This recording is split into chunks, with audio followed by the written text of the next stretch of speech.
Isang mapagpalang araw sa inyong lahat. Welcome back sa ating munting channel, Cool Lolo, Cool Tips and Talks.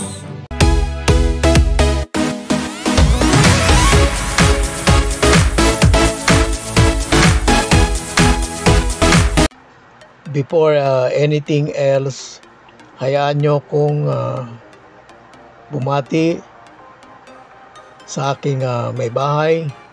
Ngayong December 5 ay kanyang kaarawan. Maligayang araw ng pagsilang, Mama. Asamang kapanatagan at katiwasayan, lalong-lalo na ng kalusugan ukol sa iyo. Ang bawat araw, ang bawat kaarawan na dumarating sa atin ay malaking biyayang ipinagkakaloob ng Panginoon sa bawat isa sa atin. Muli, happy birthday, my lady first. Kasama kong bumabati sa iyo ang iyong 4 na anak at mga apo. Happy birthday, Mama. I love you. At merong inihandang pagbati sa iyo ang iyong mga apo. At narito na sila. Heto na sila. Happy birthday, Lola!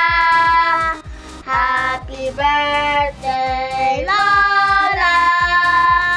Happy birthday, happy birthday!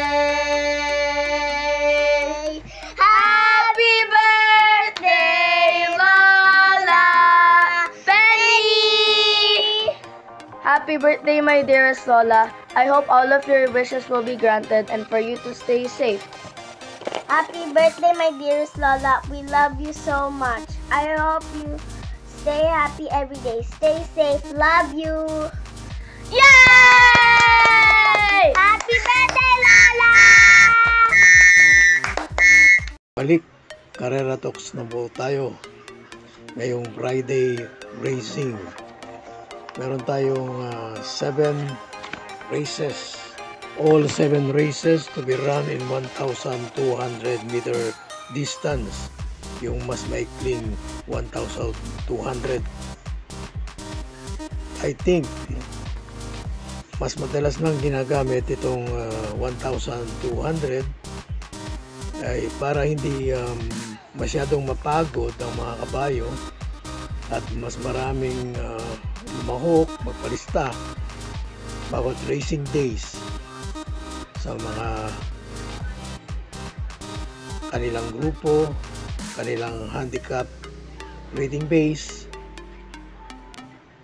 At sa palagay ko po ay tama lang ito sa kapakanan ng mga ating mga race horses. Ang starting time ng karera ngayong Friday ay alas 5 ng hapon, 5 p.m. Muli po nating bigyan ng pagpapahalaga 18-day campaign to end violence against women. At katulad ng Miyerkules, ngayong Friday ay meron din added 1 million pesos pot money sa winner take all. Ang galing, ang ganda nito. Hindi pa nag-umpisa ang tayaan, meron ng 1 million peso sa gitna. Abangan po natin ano naman ang dagdag na i-offer ng Philippine Jockey Club pagdating ng karera sa doon next week. Let's begin na himay-himayin na natin ang ating mga school tips. So, umpisa na natin ang ating pag-aanalisa. Sa race number 1, winner take all covers races 1 to 7. Isa itong 3-year-old and above maiden racers. Meron tong Super 6. 8 kalahok, 3-5. Yung 3 rito ay marami ng takbo sa regular racing.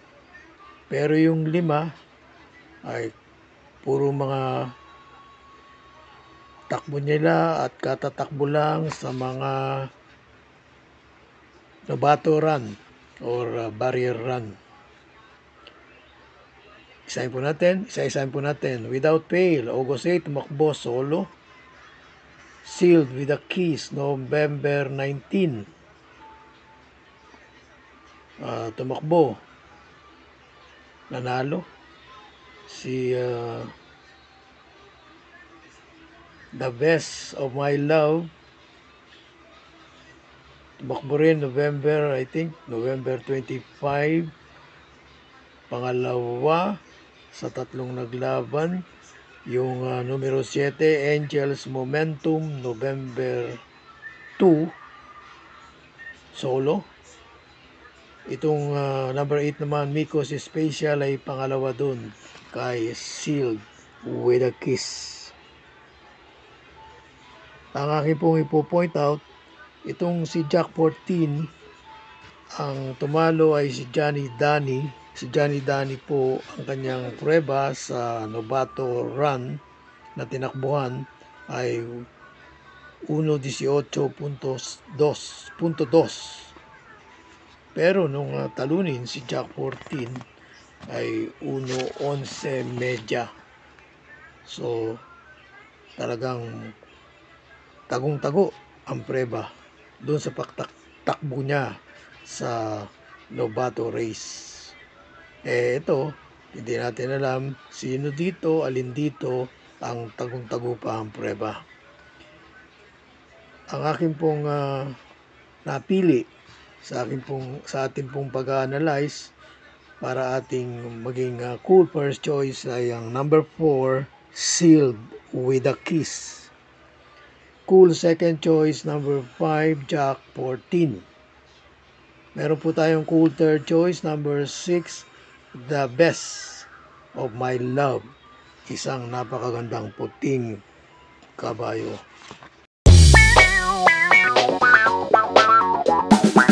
Race 2, pick 6 naman, covers races 2 to 7. May pentapektang lineup na ito o ang race 2. Ang lineup na ito ay kabilang sa rating base 6 hanggang 10. Ang ating pong cool first choice, number 8, Ivan. Sa akin po ay pabor sa kanya yung last to enter at nasa labas na labas. Cool second choice, number 2, Angry Maxine. Ito, ang napansin ko rito po ay bumabalik ang kanyang kalibre noong tumatakbo pa siya sa maiden. Meron po tayong cool third choice, number 5, Imperial Queen. Baka dito ay magpakita na talaga ng seryosong aksyon. Sa race 3, pick 5, covers races 3 to 7. Isa na namang 3-year-old maiden race at non-placers naman ngayon. Ang ating pong cool first and only choice, number 5, Solo Aire. Walang lucha sa aking pong assessment, precise move.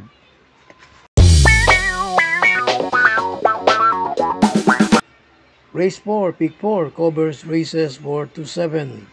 42-56 split. Rating base naman po na kinabilangan ng lineup na ito ay 22 hanggang 27. Marami pong mabilis, halos lahat ang 6 na entries dito. Pero ang ating pong cool first and only choice, number 1, Sandigan. May bilis at talagang mabilis at may remate.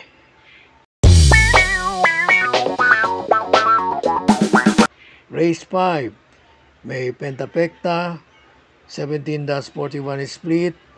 Kabilang ang lineup na ito sa rating base 6 hanggang 10. Ang ating pong cool first choice, number 4, Cat Bite. Medyo galing sa bakasyon.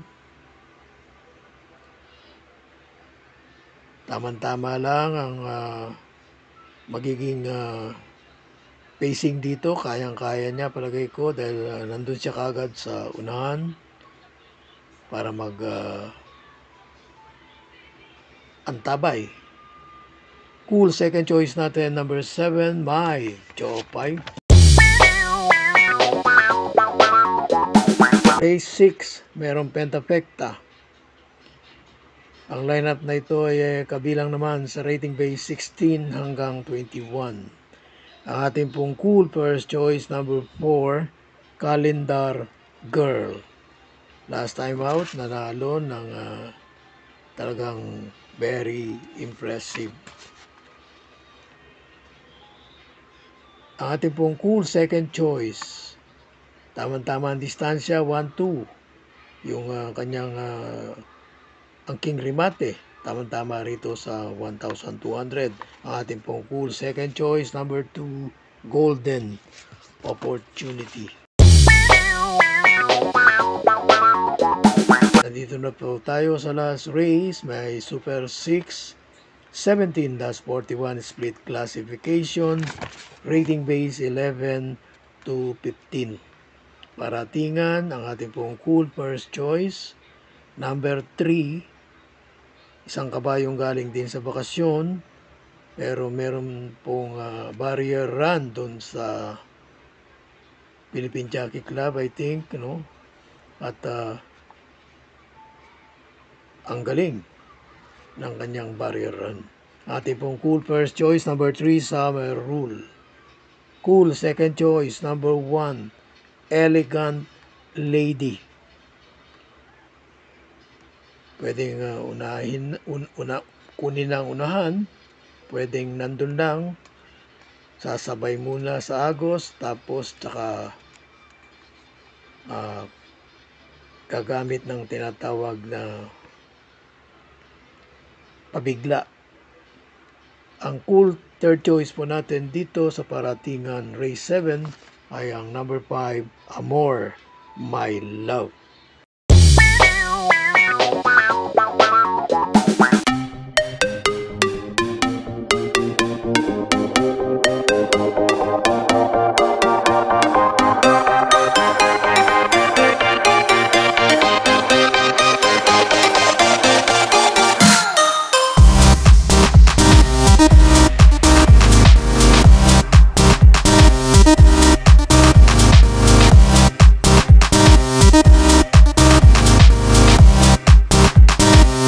God bless to all. Thank you for watching. Don't forget to like, share, and subscribe. At pakikalagit na rin ang notification bell para maging updated sa lahat ng video. Hinay-hinay lang po sa pagtaya. Sana tumama tayo. Thank you!